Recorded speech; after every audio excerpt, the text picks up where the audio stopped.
Hello, good evening. Welcome to the summary of the third day's play in the fourth test between India and England at Ranchi. And what a brilliant day's play it has been. Absolutely amazing. This is what makes Test cricket what it is. The way fortunes are fluctuated in this test, innings after innings, virtually every hour have been incredible. And at the end of the day, today, the third day, what is often referred to as the moving day, India are actually in the driving seat. We couldn't say this yesterday. In fact, yesterday it was England which was in the driving seat. But what changed so much? What changed really is, at least for the first time, or I can't remember when I last saw, an Indian bowling team perform so brilliantly and wrest the initiative from the opponents. When I say bowling team, I don't mean just the bowling. Look at the batting.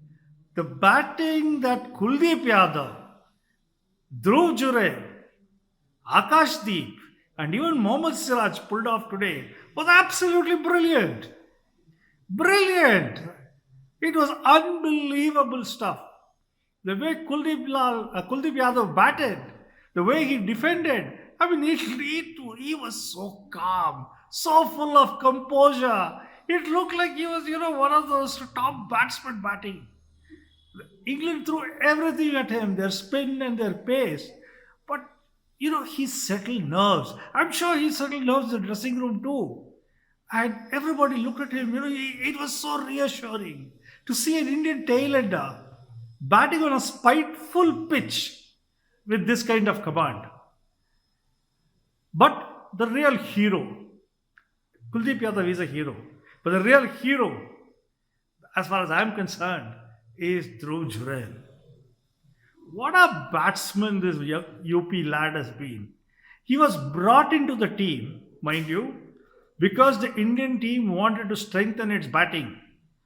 KS Bharat had kept very well in the tests, but India somewhere down the line felt that it needed a little more depth in the batting and brought in Jurel. Now, Jurel is an IPL player. He's done very well in the IPL. Suddenly, here he was brought into a test team. And then he showed what first-class cricket that he had played for Uttar Pradesh was actually top draw stuff. He's still a very young lad. He's about 22 years of age. He's played India A. He's played junior cricket. What a way he batted. Nobody could imagine that this was only the second test that he was playing.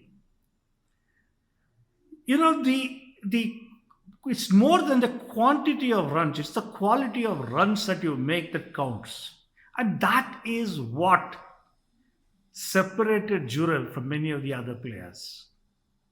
He was so full of calm poise, defended brilliantly, and when he had to hit, he really brought the long handle to the game. Of course, his long handle game we have seen in the IPL. We know what he is capable of. But the temperament that he showed to pull the fat out of the fire for the Indian team was incredible. And that's what made Jurel so special. This morning when they started, India were 134 runs behind. Just 3 wickets in hand. It was huge. But when you look at the whole game, the 76-run partnership for the 8th wicket with Kuldeep Yadav and Jurel's 40-run partnership with Akashdeep for the 9th wicket. And I think he got about 15 runs with Mohammad Siraj for the last wicket. Even that was crucial because that helped India go past the 300 mark. The 300 mark was a very psychological mark. And when India got past the 300 mark and finally became all out for 307, England's lead was whittled down to a mere 46 runs. At one stage, we thought they would go away with 80 or 90 runs lead. It was now whittled down to just 46 runs. It was an absolutely brilliant morning for India. Brilliant morning. We might have trailed behind by 46 runs, But considering what we started with in the morning, what we finished with at the stroke of lunch was far, far superior. India would have been the team which would have gone for lunch with a positive frame of mind. They had reduced the lead to just 46 runs. Whatever the wicket played, basically, I believe it is because of the heavy roller being used that the wicket calmed down in the morning session. But in the afternoon, once the effects of the roller had worn off, we saw the wicket for the spiteful way it is. And again, what brilliant bowling by the Indian bowlers. The way they had batted in the morning to bring the team back into the fray, back into the contest, and in the afternoon, that is the post-lunch session, they were superb with the ball. Superb! Ravichandran, Ashwin, yet another 5-wicket haul. And in the process, he overtook Anil Kumble's record of 350 wickets at home. He's now got more than 350 wickets at home. So he's the number one spinner in India who has got wickets. More than 350 test wickets. And he got the new ball. Rohit Sharma threw the new ball to him and said, come on, work your magic. Now, a guy like Ashwin loves to bowl with the new ball. He does a lot of new ball bowling in the T20 cricket. He bowls his off spinners the new ball. The time when he gives it a rip, the ball actually goes as an outswinger to the right-hand batsman. And he's got their subtle variations, very subtle variations. And straight away, he struck twice. He got rid of Beckett, got it forward short leg, and immediately after, he got his second wicket, that of Pope. And India were right on the top. They had tasted blood, and then now they're moving in for the kill. And this is what we saw of the Indian bowling attack. Brilliant, the spinners were. Kuldeep Yadav, when he came into bowl, his left arm Chinaman, and Googly, one on a turning track like this, it is devastating. But what Kuldeep Yadav, I beg your pardon, also did was he varied his pace. There were faster deliveries, there were slower deliveries, he varied the pace, so the batsman never knew what was coming.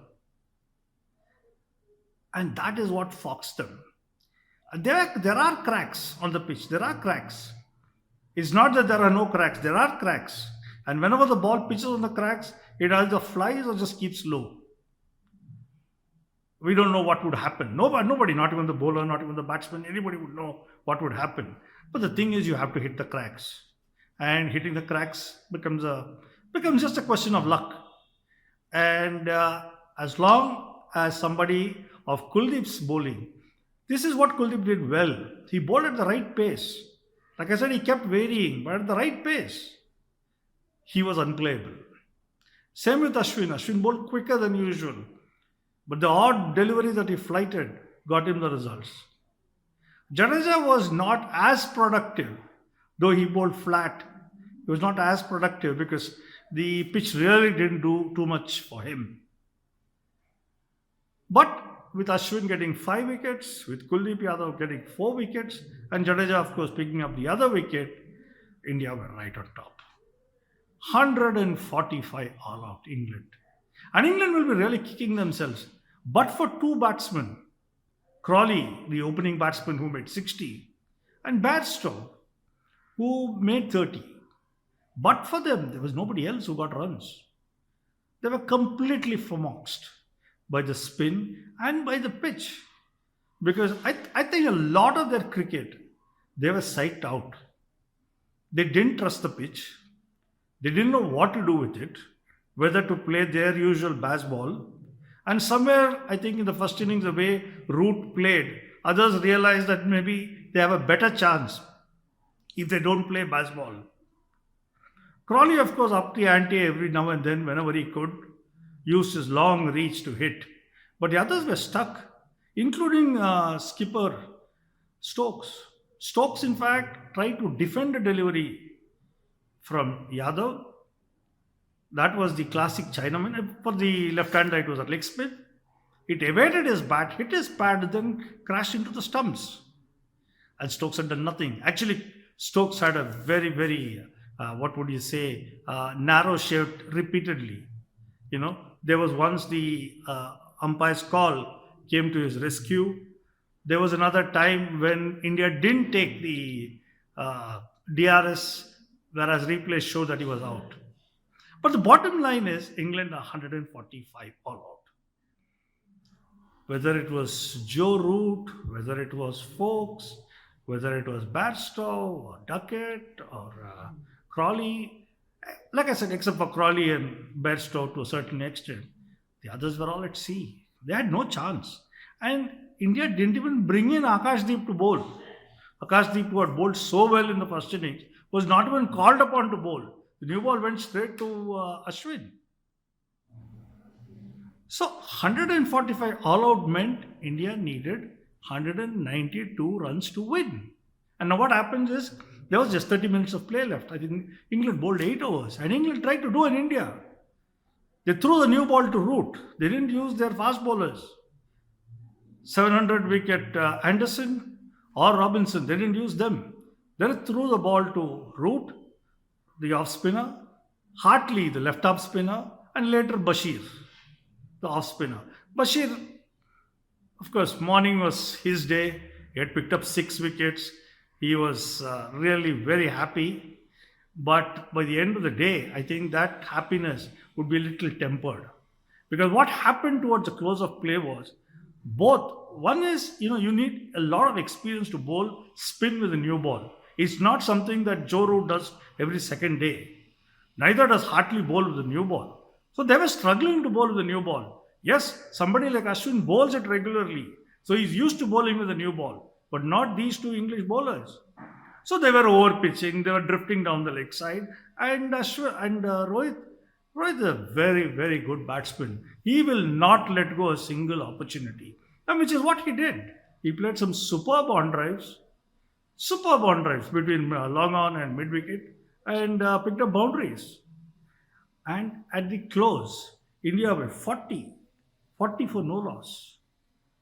40 for no loss, chasing 192 means 152 runs is all that you need to get tomorrow. Why I say is we're expecting the heavy roller to be at play in the morning. We're expecting the heavy roller to make life easy for the batsman in the morning. And if during that period India can get away to a flying start, then I think we'll be well served. The bowlers have brought India back into the game with their batting and with their bowling. And it is now left up to the batsmen to ensure that they do not throw away this golden opportunity. Yesterday at this time, we said India will be lucky. Chasing even 250 will be very difficult. Luckily, we have to chase just 192 and already we are 40 without loss. Both Jaiswal and Rohit Sharma are unseparated. So it's a question of getting 152 runs tomorrow. Hopefully in the morning they can get most of the runs, if not all the runs. And that should be terrific. So tomorrow morning, keep an eye on the television, watch out for it. It's going to be a great game of cricket. And hopefully we'll have a very, very happy story to tell you tomorrow. Thank you very much.